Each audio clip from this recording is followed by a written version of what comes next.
ಬದುಕು ನಿಧಾನವಾಗಿ ಪಾಠ ಕಲಿಸುತ್ತೆ. ನಿನ್ನತನವನ್ನು ಅಡವಿಟ್ಟು ಯಾರನ್ನು ನೀನು ಪ್ರೀತಿಸುವ ಅಗತ್ಯವಿಲ್ಲ, ಏಕೆಂದರೆ ಇಲ್ಲಿ ಯಾರಿಗೂ ಅನಿವಾರ್ಯವಲ್ಲ.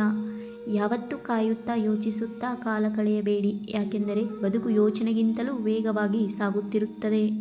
ಬದುಕು ನಾವೆನಿಸಿದಂತೆ ಅತಿ ಸುಲಭವೂ ಅಲ್ಲ, ಕಷ್ಟವೂ ಅಲ್ಲ. ಬಂದಂತೆ ಸ್ವೀಕರಿಸಿದರೆ ಎದುರಿಸುವ ಶಕ್ತಿ ತಂತಾನೇ ಬರುತ್ತದೆ. ನೋವುಗಳು ಸಹಜವಾಗಿ ಬರುತ್ತೆ, ಹಾಗಂತ ಕುಗ್ಗದಿರು. ನೋವುಗಳೆಲ್ಲವನ್ನು ಒಮ್ಮೆ ಕುಗ್ಗಿಸಿ ನೋಡು.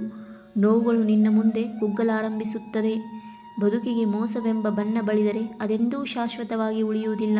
ಆ ಮೋಸದ ಬಣ್ಣ ಯಾವತ್ತಿದ್ದರೂ ಬಯಲಾಗಲೇಬೇಕು. ಬದುಕು ಒಂದು ರೀತಿ ಅಪರಿಚಿತ ದಾರಿ. ಎಷ್ಟೇ ತಿಳಿದಿದ್ದರೂ ನಾಳೆಗೆ ಎಲ್ಲವೂ ಅದಲು ಬದಲು.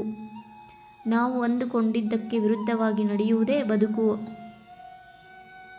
ಬದುಕಿನ ಹಾದಿಯಲ್ಲಿ ಹಲವಾರು ಸಮಸ್ಯೆಗಳು ಎದುರಾಗುವುದು ಸಹಜ. ಅವುಗಳನ್ನೆಲ್ಲ ಹಿಮ್ಮೆಟ್ಟಿ ಗೆಲ್ಲುವುದೇ ಯಶಸ್ಸು. ಒಂದು ನಿಮಿಷದಲ್ಲಿ ಬದುಕು ಬದಲಾಗುತ್ತೆ ಅಂತ ಹೇಳೋಕ್ಕಾಗಲ್ಲ, ಆದರೆ ಒಂದು ನಿಮಿಷದಲ್ಲಿ ತೆಗೆದುಕೊಂಡ ನಿರ್ಧಾರ ನಮ್ಮ ಬದುಕನ್ನು ಬದಲಾಯಿಸುತ್ತದೆ. ಮರದಿಂದ ಕೆಳಗೆ ಬಿದ್ದ ಹೂವು ಮತ್ತೆ ಅರಳುವುದಿಲ್ಲ, ಆದರೆ ಬೇರುಗಳು ಗಟ್ಟಿಯಾಗಿದ್ದರೆ ಮತ್ತೆ ಹೊಸ ಹೂಗಳು ಹುಟ್ಟುತ್ತವೆ. ಹಾಗೆಯೇ ನಮ್ಮ ಜೀವನದಲ್ಲಿ ಈವರೆಗೆ ಏನನ್ನು ಕಳೆದುಕೊಂಡಿದ್ದೇವೆ ಎಂಬುದಕ್ಕಿಂತ ಇನ್ನೂ ಜೀವನದಲ್ಲಿ ಮುಂದೆ ಎಷ್ಟೊಂದು ಬೆಳೆಯಬೇಕಿದೆ ಎಂಬುದು ಮುಖ್ಯವಾಗುತ್ತದೆ. ನಮ್ಮ ಬದುಕಿನ ಪುಟಗಳನ್ನು ತಿರುಗಿಸಿ ನೋಡದೆ ಇನ್ನೊಬ್ಬರ ಬದುಕಿನ ಪುಟಗಳನ್ನು ತಿರುಗಿಸಿ ನೋಡುವುದರಲ್ಲೇ ಕಾಲ ಕಳೆಯುತ್ತಿದ್ದೇವೆ. ಇದರಿಂದ ನಮ್ಮ ನೆಮ್ಮದಿಯೇ ಹಾಳಾಗುತ್ತಿದೆ ಎಂಬ ಅರಿವೇ ನಮಗಿಲ್ಲ. ಇದೇ ಇಂದಿನ ಸತ್ಯ. ಬದುಕು ಒಂದು ಕನಸಿನ ಮೂಟೆ ಇದ್ದಂತೆ. ಕಟ್ಟುವುದು ಸುಲಭ, ಹೊತ್ತು ಜೀವನ ಸಾಗಿಸುವುದು ಕಷ್ಟ. ಇಲ್ಲಿ ಯಾರು ಕಣ್ಣು ತಪ್ಪಿಸಿಯಾದರೂ ಬದುಕಬಹುದು, ಆದರೆ ಮೇಲಿರುವ ಭಗವಂತನ ಕಣ್ಣಿನಿಂದ ತಪ್ಪಿಸಿಕೊಳ್ಳಲು ಸಾಧ್ಯವಿಲ್ಲ. ಕೆಲವೊಂದನ್ನು ಮನಸ್ಸು ಒಪ್ಪಿಕೊಳ್ಳದಿದ್ದರೂ ಬದುಕು ಅನಿವಾರ್ಯವಾಗಿ ಒಪ್ಪಿಸಿ ಬಿಡುತ್ತದೆ. ಒಂದು ಕನಸು ನುಚ್ಚು ನೂರಾದ ನಂತರವೂ ಮತ್ತೊಂದು ಕನಸನ್ನು ಕಾಣುವ ಧೈರ್ಯವೇ ಬದುಕು. ಅರ್ಥವಾಗದ ಬದುಕು, ಮರೆಯಲಾಗದ ನೆನಪುಗಳು, ಮರೆತಂತೆ ನಟಿಸುವ ಜನಗಳು, ನಾನು ನನ್ನದು ಎನ್ನುವ ಸ್ವಾರ್ಥಿಗಳ ಬದುಕು. ಈ ಬದುಕಿನ ನಡುವೆ ಸಾಗುತ್ತಿರುವ ನಮ್ಮ ಜೀವನ ಶೂನ್ಯ.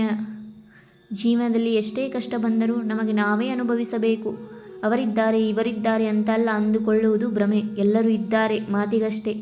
ಬದುಕಿನಲ್ಲಿ ಕಷ್ಟದ ದಿನಗಳು ಅರಿವು ಇಲ್ಲದಿದ್ದರೆ ಒಳ್ಳೆಯ ದಿನಗಳು ಅನುಭವವೂ ಕೂಡ ಆಗುವುದಿಲ್ಲ. ಯಾರೊಬ್ಬರ ಯೋಚನೆಯಿಂದ ಬದಲಾಗದು ನಮ್ಮ ಬದುಕು. ಬದುಕಿನ ದಾರಿ ಹೇಗೇ ಇರಲಿ, ಬಂದಿದ್ದೆಲ್ಲವನ್ನು ಎದುರಿಸುವ ಧೈರ್ಯ ಮನದಲ್ಲಿರಲಿ. ನಾವು ಬದುಕಿನ ದಾರಿಯನ್ನು ಹುಡುಕಿ ಹೊರಟಾಗಲಷ್ಟೇ ಬದುಕು ನಮ್ಮನ್ನು ಆದರದಿಂದ ಸ್ವಾಗತಿಸುತ್ತದೆ. ನಮ್ಮ ಬದುಕು ಒಂದು ಕಾದಂಬರಿ ಪುಸ್ತಕವಿದ್ದಂತೆ. ಅದರಲ್ಲಿ ಬರುವ ಪ್ರತಿಯೊಂದು ಅಧ್ಯಾಯ ಜೀವನಕ್ಕೆ ತಿರುವು ಕೊಡುತ್ತಾ ಹೋಗುತ್ತದೆ. ಪ್ರತಿ ತಿರುವಿನಲ್ಲಿ ಸುಖ ದುಃಖ ತುಂಬಿರುತ್ತದೆ, ಆದರೆ ಯಾವ ಅಧ್ಯಾಯ ಬದುಕನ್ನೇ ಬದಲಾಯಿಸಿ ಬಿಡುತ್ತದೆ ಎಂದು ಯಾರೂ ಅರಿತವರೂ ಇಲ್ಲ. ಈ ವಿಡಿಯೋ ಇಷ್ಟವಾದರೆ please like, comment, share and subscribe ಮಾಡೋದನ್ನು ಮರಿಬೇಡಿ.